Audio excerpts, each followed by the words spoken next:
En Djoula, on appelle ça machin. Mais si quelqu'un a ça, puis il se cache, je ne vois pas où il va. Affection ancienne, l'épilepsie est vécue aujourd'hui comme un problème de santé publique.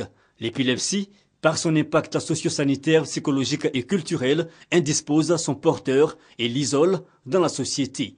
Cette commerçante est épileptique depuis son enfance. Depuis l'âge de 10 ans. Voilà, j'étais partie à l'école et puis un jour en classe, j'ai piqué la crise. Souvent quand je pique la crise, même quand je me réveille comme ça, bon, pour reconnaître les gens, c'est après que je me rappelle. Les personnes atteintes et leurs familles sont souvent confrontées à la stigmatisation et à des actes de discrimination, voire même l'exclusion. Il y a d'autres qui ont peur de s'approcher de toi.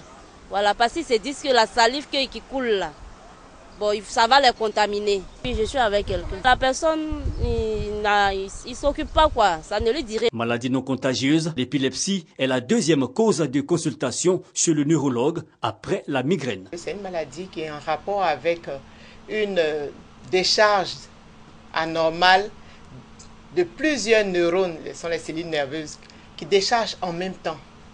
Et cette décharge va se manifester par des signes cliniques. Il faut au moins 2 crises non provoquées pour parler d'épilepsie. La prise en charge des malades n'est pas toujours évidente du fait du coût élevé des médicaments. Le traitement coûte cher. Le scanner seulement, ça coûte 70 000 actuellement. C'est pas facile pour tout parent de faire ce genre de traitement. Et puis les comprimés même là sont très chers. J'aimerais dire au gouvernement de prendre tout malade d'épilepsie, de les prendre en charge. Les crises épileptiques surviennent de façon soudaine. Habituellement, elles sont de courte durée mais laissent parfois des séquelles. Il est donc important de sensibiliser et mieux informer les populations sur les symptômes de la maladie encore peu connue. C'est pas une bonne maladie, ils n'ont qu'à envoyer leur enfant à l'hôpital.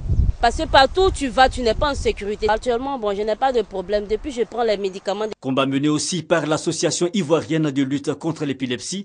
Elle existe depuis juin 2003